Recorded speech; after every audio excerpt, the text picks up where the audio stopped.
नमस्ते everyone and welcome back to another YouTube video. So इस video में we will be talking about SAP labs.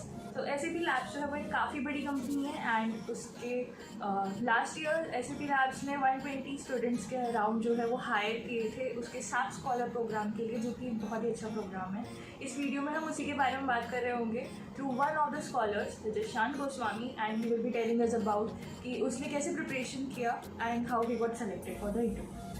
So let's get started.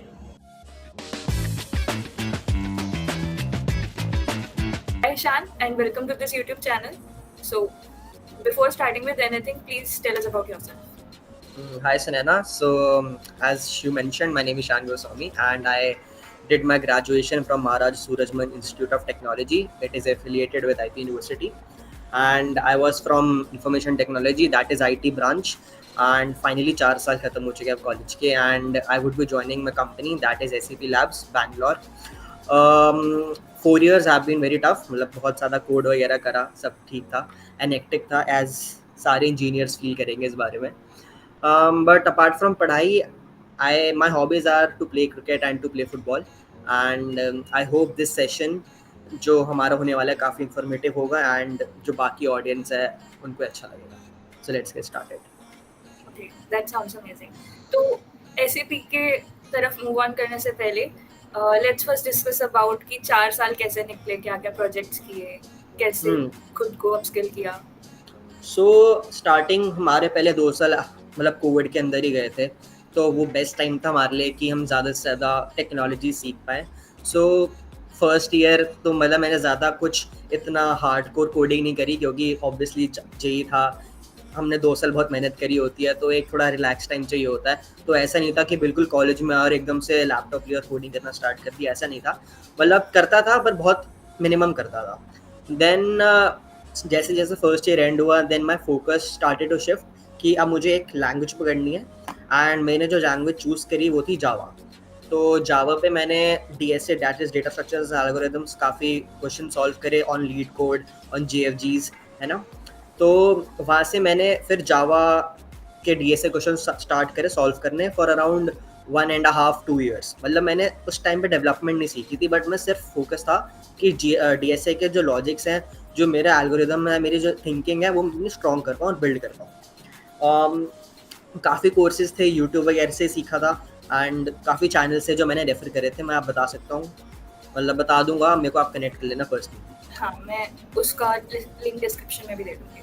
ठीक है. And जैसे ही मतलब मेरे अराउंड लीड कोड पे 300 to 400 क्वेश्चंस हो गए थे, जब मैंने अपने आप को कॉन्फिडेंस बिल्ड हो गया था कि ठीक है, अब मैं एक्चुअली क्वेश्चन सॉल्व कर सकता हूँ, चाहे वो ग्राफ्स का हो, मतलब DP का हो, ट्रीज का हो, मैप्स का हो. तो मतलब हर सेट ऑफ डेटा स्ट्रक्चर्स के बारे में मेरे पास थोड़ा थोड़ा नॉलेज आ चुकी थी. मतलब 20 से 25 क्वेश्चन मैंने सॉल्व कर लिए थे.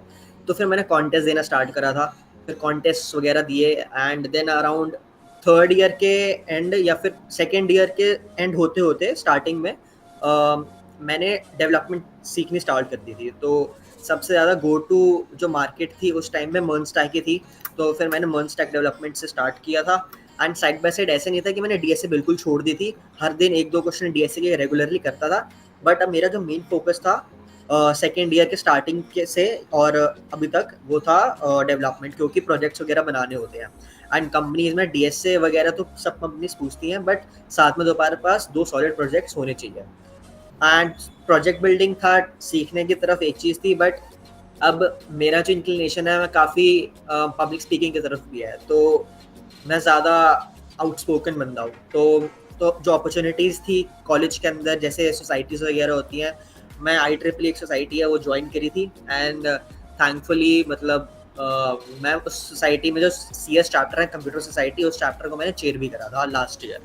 सो वहाँ से भी मेरे को बहुत कुछ सीखने को मिला, इंटरेक्शन करने को मिला. एंड ऑब्वियसली कंप्यूटर सोसाइटी थी, तो टेक्निकल स्किल्स वहाँ से भी मेरी थोड़ी एनहांस हुई. And yeah I think as a college student, मतलब मेरा तो ये मानना है कि तुम्हें पढ़ाई तो करनी चाहिए, साइमल्टेनियसली तुम्हें अपने आप को अपस्किल करना चाहिए. जैसे ओरेटरी स्किल्स हो गई, जिसमें मेरा फोकस था.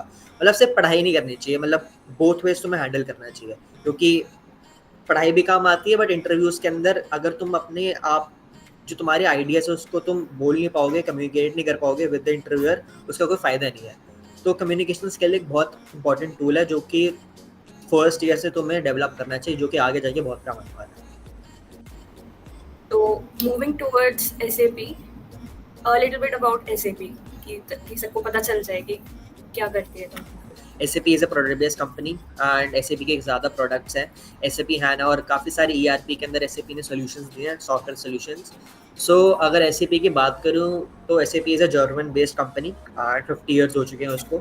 एंड इन इंडिया जो SAP है it has been in India for around 25 years और सो। ये ऑन कैंपस अपॉर्चुनिटी। हाँ, ऑन कैंपस अपॉर्चुनिटी थी, ये हमारे कैंपस में आई थी, but it was very surprising कि मुझे लगा कि ऑन कैंपस है, बट जब मैं इंटरव्यू देने गया था, अच्छा आप मैं बता देता हूँ। जब मैं इंटरव्यू देने गया था तो मेरे साथ सिर्फ मेरे कॉलेज के नहीं, बहुत सारे कॉलेजेस के लोग थे ऑल ओवर इंडिया। तो मतलब So- ऑफ कैंपस भी अप्लाई किया जा सकता है। ऑफ कैंपस अप्लाई किया जा सकता है, बट हमारे तो ऑन कैंपस ही अपॉर्चुनिटी आई थी। बट जो हमारे इंटरव्यूज का जो राउंड्स हुए थे, जो सेशन हुआ था, उसमें सिर्फ मेरे कॉलेज के नहीं, हमारे कॉलेज के नहीं, मतलब काफ़ी सारे कॉलेजेस के थे। मे बी SAP ने कुछ एक सिलेक्शन राउंड टाइप्स कंडक्ट करे होंगे कि हायरिंग राउंड्स टाइप। तो उस हायरिंग में कुछ कॉलेजेस पहले हायरिंग राउंड में हायर हो गए थे, फिर कुछ सेकेंड राउंड हुआ था हायरिंग का जिसमें बहुत सारे कॉलेजेस ने अप्लाई किया होगा, ऐसे। टोटल कितने राउंड्स रहे होंगे इसमें? सो इंक्लूडिंग OA राउंड 4 राउंड्स थे, मतलब एक OA एंड 3 इंटरव्यूज थे एंड 2 टेक राउंड्स। उन 3 में 2 टेक राउंड्स थे and 1 was HR round. Okay, so line by line जाते हैं। तो सबसे पहले जो था वो OA राउंड था। तो OA राउंड के लिए कैसे प्रिपेयर किया और उसमें क्या क्या पूछा, कितनी डेट का था? OA round was completely DSA based, मतलब उसमें कुछ इधर उधर की चीज़ें नहीं थी, मतलब DSA राउंड ही था वो। एंड उसमें मेरे से 2 DSA के क्वेश्चंस पूछे थे and mostly it was around, मतलब DSA समथिंग दैट कि तुम एक दिन में या फिर एक महीने में नहीं सीख सकते ना, you have to keep practicing.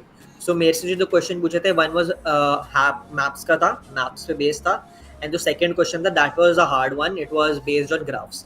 सो जो मेज वगैरह के क्वेश्चन है जो लोग सॉल्व कर रहे होंगे अभी, लीड कोड वगैरह, मतलब डेप्थ फर्स्ट सर्च उसके अंदर, मतलब डेप्थ फर्स्ट सर्च पे बेस्ड था एंड ग्राफ्स का पूरा कॉन्सेप्ट लग रहा था। It was a good LeetCode medium to hard level question, and जो मैप्स का था it was around medium, easy to medium वाला। तो हाँ जी, तो दोनों सॉल्व करने होते थे। इसका लेवल क्या रहेगा, मतलब बच्चे कहाँ तक एक्सपेक्ट कर सकते हैं?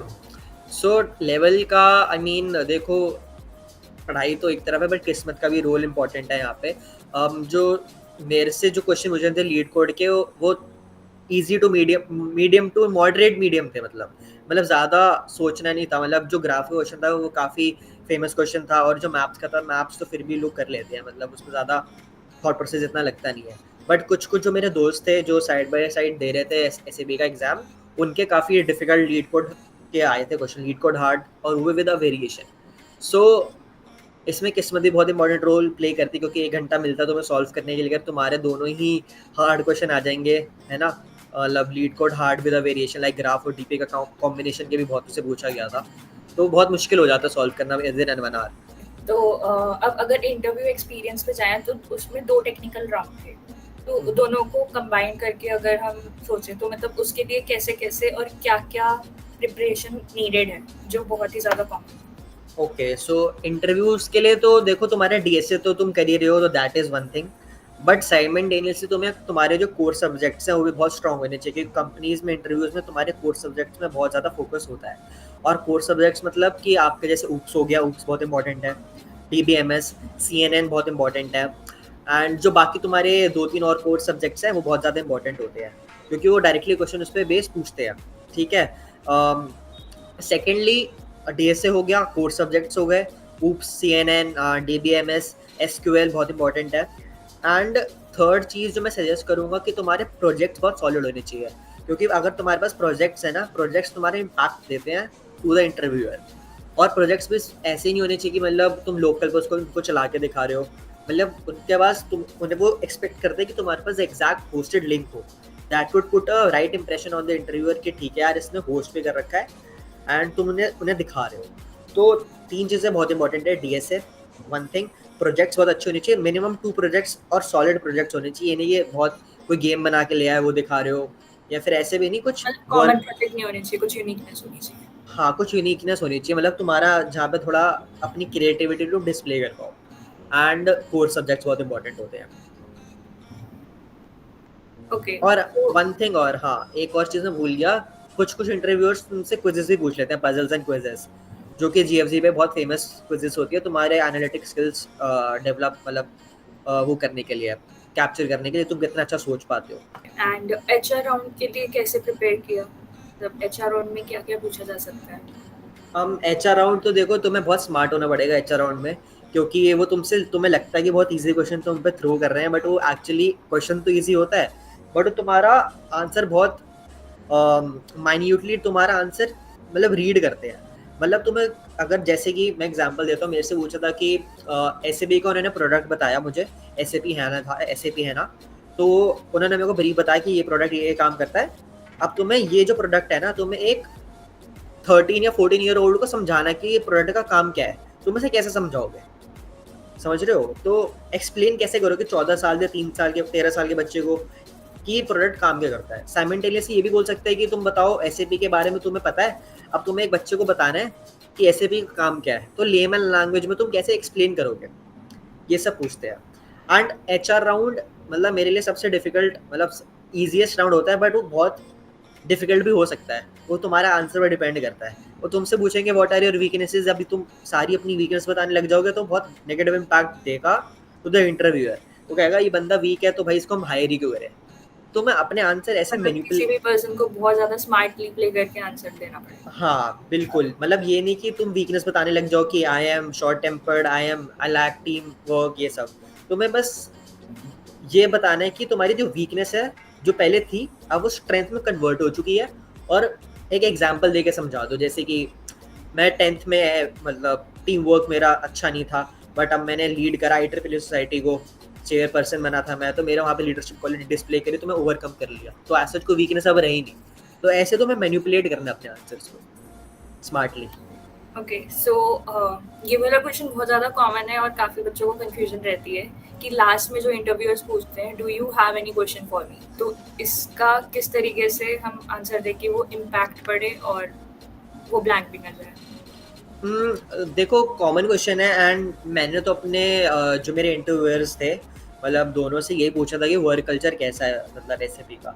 क्योंकि हम जब भी कॉलेज में होते हैं, 4th ईयर खत्म हो रहा होता है, तो हमारी कंपनीज हमें ऐसे मिलनी चाहिए उनका वर्क कल्चर बहुत अच्छा हो, मतलब ज़्यादा प्रेशराइज ना करे, ये वो सब पूछते ही, मतलब सबका ड्रीम होता है कि अच्छा वर्क कल्चर वाली कंपनी में जाए और काम भी कर पाए और अपनी पर्सनल लाइफ भी बैलेंस कर पाए। तो मेरा यही क्वेश्चन था कि वर्क कल्चर कैसा है वहाँ पे एसएपी का।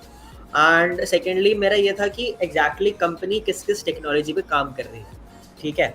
क्योंकि एसएपी जो सैप स्कॉलर है, तो बेसिकली 2 ईयर्स का प्रोग्राम है, तो मैंने उनसे पूछा था कि इसकी डिटेल्स क्या है बेसिकली, मतलब फिर उन्होंने मेरे को बताया कि 7 मंथ 3 टेन्योर्स होंगे, तुम तीनों टेन्योर में तुम एक एक टेक्नोलॉजी पे वर्क करोगे। तो मैंने बेसिकली जो प्रोग्राम है उसके डेप्थ में जाके पूछा कि एग्जैक्टली प्रोग्राम की वैल्यू क्या है ना? मतलब अब इंटरेस्ट शो करना है कंपनी के रिगार्डिंग। हाँ, कंपनी के बारे में इंटरेस्ट शो करना। और एक और चीज़, सिंस आपने कंपनी के बारे में मेंशन करा, वो कंपनी के बारे में भी पूछते हैं एचआर राउंड के अंदर कि एसएबी के बारे में बताओ, तुम्हें क्या पता है, कौन से प्रोडक्ट्स हैं, ये वाला प्रोडक्ट क्या काम करता है, मतलब ये सारी चीज़ें पूछते हैं कंपनी के बारे में। तो अगर तुम्हें कंपनी के बारे में नहीं पता और तुम उस कंपनी का एचआर तक इंटरव्यू तुम दे रहे हो, तो मतलब बहुत ही नेगेटिव इम्पैक्ट शो करता है टू द एचआर कि मतलब इसे कंपनी के बारे में तो पता नहीं और इंटरव्यू देने आ गए हैं। तो कंपनी के बारे में भी पढ़ के जाना जब एचआर राउंड निकले जाओ। अच्छा तो कुछ क्विक टिप्स जूनियर्स के लिए जो उनको हेल्प करेंगी? टिप्स तो मेरी तरफ से ये रहेगी कि तुम अगर अभी फर्स्ट ईयर वाले बच्चे हो तो डीएसए पे फोकस करो, 1.5-2 साल, मतलब सिर्फ डीएसए पे फोकस करना है ना। बट अगर तुम्हारी प्लेसमेंट्स आने वाली हैं, जैसे तुम 3rd ईयर में हो, तो आई वुड रिकमेंड कि तुम डीएसए का क्रैश कोर्स जो 250-300 क्वेश्चन जो मेन होते हैं ना, जो शीट्स आजकल अवेलेबल है यूट्यूब पे, तो कंटेंट भी बहुत ज़्यादा अवेलेबल है, तो उसको सॉल्व करो। 2-3 महीने लगाओ उस 200-250 क्वेश्चन को सॉल्व करो, ताकि तुम्हारी लॉजिक बिल्डिंग बिल्ड हो जाए। एंड साइमल्टेनियसली डीएसए तो साइमल्टेनियसली चल रहा है, फिर उसके बाद तुम्हारे पास 2 सॉलिड प्रोजेक्ट्स होने चाहिए होस्टेड, मतलब जो इम्पैक्टफुल प्रोजेक्ट्स हो रेज्यूम के अंदर, जो तुम्हारी वैल्यू ऐड करे। क्योंकि रेज्यूम देखते हैं, रेज्यूम के ऊपर क्वेश्चन बेस्ड होते हैं। अगर रेज्यूम में तुमने ऐसी कुछ ऊट-पटांग चीज़ लिख रखी है और जो तुम्हें नहीं पता, तो दैट इज ऑल्सो नेगेटिव। तो रेज्यूम में सिर्फ वही चीज़ लिखो जो तुम्हें आती है और तुमने उसमें मतलब एफर्ट डाला है, ये नहीं कि तुम गलत चीज़ें लिख रहे हो रेज्यूम के अंदर। एंड कोर सब्जेक्ट्स हमारे बहुत इंपॉर्टेंट होते हैं, कंपनीज कोर सब्जेक्ट्स के बारे में बहुत ज़्यादा पूछती है, जैसे मैंने बताया था ऊप्स हो गया, DBMS हो गया, SQL हो गया, मतलब CNN हो गया। एंड सुनैना आप कोई मेंशन करना है, अगर मैं वही भूल रहा हूँ सब्जेक्ट यहाँ पे तो आप ऐड कर सकते हो। आई थिंक मैंने सारे मेंशन कर दिए हैं। एंड लास्टली एक छोटा सा रैपिड फायर 3 क्वेश्चंस का, तो मैं 2-3 चीजें एक साथ दूंगी और उसमें से एक चूज करना है और बताना है कि ये क्यों चूज किया। ठीक है। ओके, तो फर्स्ट थिंग, रोल या पैकेज? रोल।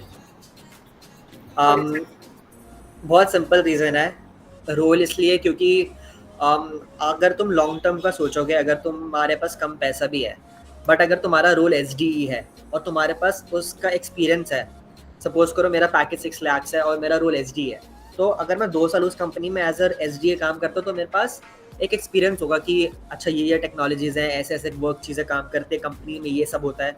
तो जब मैं स्विच के लिए जाऊँगा या फिर कंपनी स्विच करूँगा तो मेरे पास पीछे मेरा एक्सपीरियंस होगा एंड मेरा जो पैकेज की इंक्रीमेंट है वो ईजिली हो जाएगा, है ना। बट साइमल्टेनियसली अगर कोई बड़ी कंपनी, मतलब कोई कंपनी ज़्यादा पैकेज दे रही है बट उनका रोल इतना इंपॉर्टेंट नहीं है, तो जब मैं स्विच करूँगा तो मेरे से कंपनी पूछेगी तुम्हारा एक्सपीरियंस क्या है ना।